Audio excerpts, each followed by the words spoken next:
Bismillahirrahmanirrahim. Assalamualaikum warahmatullahi wabarakatuh. Kali ini kita akan melanjutkan pembahasan buku Falsafah Hidup karya Buya Hamka, bab yang kedua, yaitu berjudul Ilmu dan Akal. Bab ini dituliskan dalam 30 halaman dan berisi 6 topik bahasan di dalam bab kedua ini, ya. Dan masing-masing terfokus pada 2 hal, yaitu ilmu dan akal itu sendiri, ya, yaitu tentang keutamaan ilmu dan orang-orang yang memiliki akal dan ilmu. Agama Islam ini amat menghormati akal, sebab tidak akan tercapai ilmu tanpa adanya akal. Sebab itulah agama Islam ini adalah agamanya ilmu dan akal. Itu bunyi paragraf pertama pada bab ilmu dan akal, bab kedua dalam buku Falsafah Hidup. Dalam sejarah umat beragama, hanya pada agama Islamlah para saintis itu menyatakan penyerahan dirinya. Dari dulu sampai sekarang, selalu ada saja saintis yang keluar dari agama mereka. Nah, ketika mereka keluar, pilihannya itu hanya 2. Apakah mereka akan menjadi ateis, tidak percaya dengan adanya Tuhan, atau mereka akan menjadi Muslim. Mereka yang menjadi ateis biasanya sebab karena 2 hal. Ya. Yang pertama, ia tidak pernah tahu atau tidak pernah mendengar tentang Al-Quran dan Islam. Atau yang kedua, ia tahu dan pernah mendengar tentang Al-Quran dan Islam, namun ia lebih percaya pada propaganda orang-orang yang tidak menyukai Islam, atau karena rasa malu dari kolega-koleganya. Kalau 2 hal ini terjawab, maka pilihan mereka tinggal 1, yaitu mereka akan masuk ke dalam Islam, sebab hanya dalam Islamlah mereka menjumpai keselarasan antara sains dan Al-Quran. Dalam Islamlah mereka akan menemukan bahwa agama ini itu sangat menjunjung tinggi akal dan ilmu pengetahuan. Bahkan dijumpai dalam hadis Rasulullah SAW bersabda, "Ma tamma dinu insanin hatta yutimma aqluhu," bahwa tidaklah sempurna agama seseorang sehingga sempurnalah akalnya. Dan dalam hadis lain, "Dinul mar'i aqluhu wa man la aqla lahu la dina lahu," bahwa agama manusia adalah akalnya, dan siapa yang tidak berakal tiada agama bagi dirinya. Inilah salah satu hikmah mengapa Islam melarang manusia minum khamar, bir, jenever, brandy, sopi, vodka, borgot, dan segala yang memabukkan, sebab ketika manusia itu mabuk, maka hilanglah akalnya. Ketika hilang akalnya, lalu apa yang membedakan antara dia dengan binatang? La yaznil abdu hina yazni wa huwa mu'min, wa la yasriqu hina yasriqu wa huwa mu'min, wa la yashrabu hina yashrabu wa huwa mu'min, wa la yaqtulu wa huwa mu'min. Tidaklah berzina seorang hamba ketika ia berzina dalam keadaan beriman. Tidak pula ketika ia mencuri, pada saat mencuri ia beriman. Tidak pula ketika ia minum khamar, ketika meminumnya ia beriman. Dan tidaklah ia membunuh dalam keadaan beriman. Bahwa tidaklah seseorang itu berzina kecuali pada saat berzina ia tidak beriman. Maka seorang yang mati dalam keadaan berzina, mati dalam keadaan mencuri, mati dalam keadaan minum khamar, dan mati dalam keadaan membunuh, maka mereka mati dalam keadaan tidak beriman. Na'udzubillah min dzalik. Maka orang yang minum khamar dalam kaitannya adalah menghilangkan akalnya pada saat minum khamar, maka pada saat itulah ia tidak beriman. Buya Hamka menjelaskan bahwa Islam bertujuan membebaskan manusia dari kejahilan, dan ilmu juga membebaskan manusia dari kejahilan.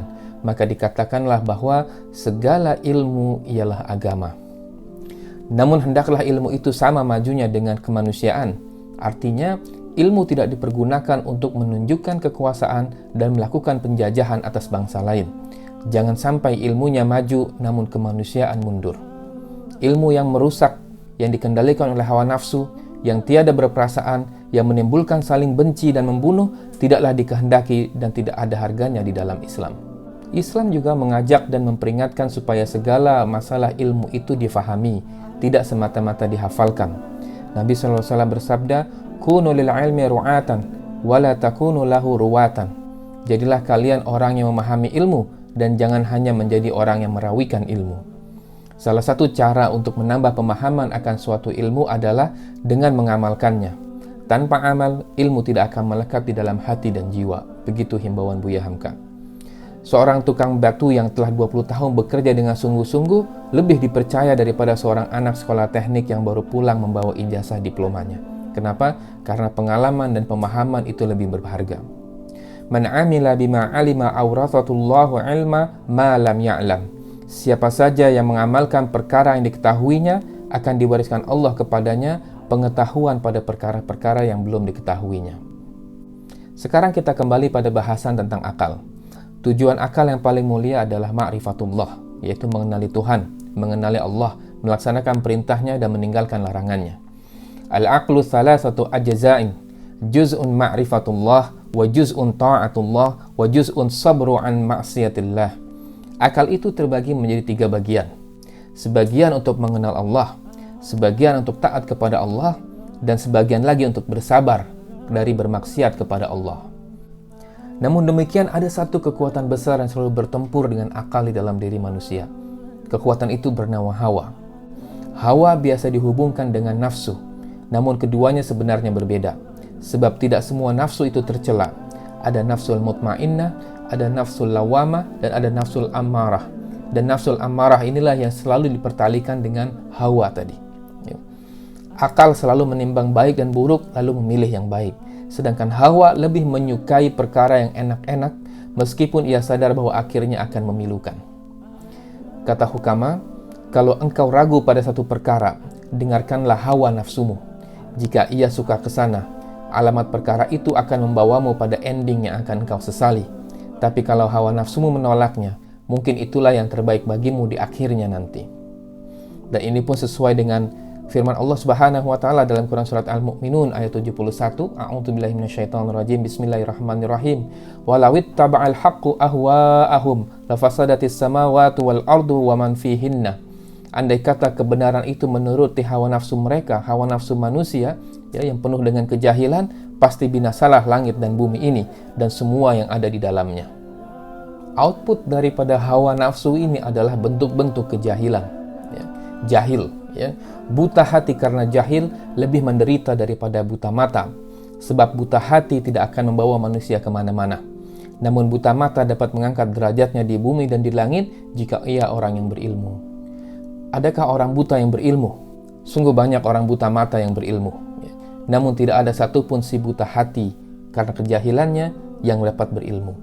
Ada 2 jenis kejahilan dalam hal ini yang dibahas oleh Buya Hamka dalam buku ini, yaitu jahil basit atau tipis dan jahil murakkab, yaitu tebal dan berlapis. Ya. Jahil basit biasanya disebabkan karena ketidaktahuan dan kebelumfahaman. Dan jika diingatkan, biasanya ia mau mendengar. Sedangkan jahil murakkab adalah kejahilan lantaran kesombongan diri.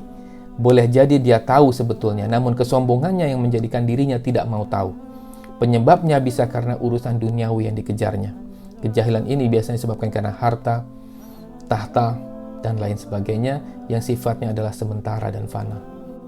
Sebagai penutup dari pembahasan pada bab 2 ini, ya, Islam memang amatlah menghargai ilmu. Tetapi ilmu yang digunakan untuk menolong, bukan untuk menggolong, mengorbankan masyarakat demi harta dan jabatannya. Orang seperti ini tidak termasuk yang diangkat derajatnya oleh Allah Subhanahu wa taala, melainkan diberikan kepadanya istidraj, yaitu situasi atau perasaan di mana ia semakin merasa dirinya itu benar. Karena apa? Karena selalu dimenangkan. Namun penderitaan sebenarnya menanti di alam kubur dan di yaumil qiyamah. Juga bagi para ahli agama yang menyerukan tangan di atas lebih baik daripada tangan di bawah, namun hidupnya mengandalkan zakat orang lain. Mereka yang berpidato tentang kejujuran, namun mulutnya berbusa karena dusta dan hoax. Mereka di panggung terhormat sana yang menyerukan rakyat untuk berdamai, namun mereka saling menjatuhkan. Menyerukan masyarakat untuk berhemat, namun mereka yang menimbun-nimbun barang. Pergunakanlah akal dan ilmu yang kalian miliki untuk kemaslahatan umat, sebab Islam adalah agama akal dan ilmu. Wallahu a'lam bishawab. Itu saja mungkin dapat saya ringkaskan pada bab 2 ini.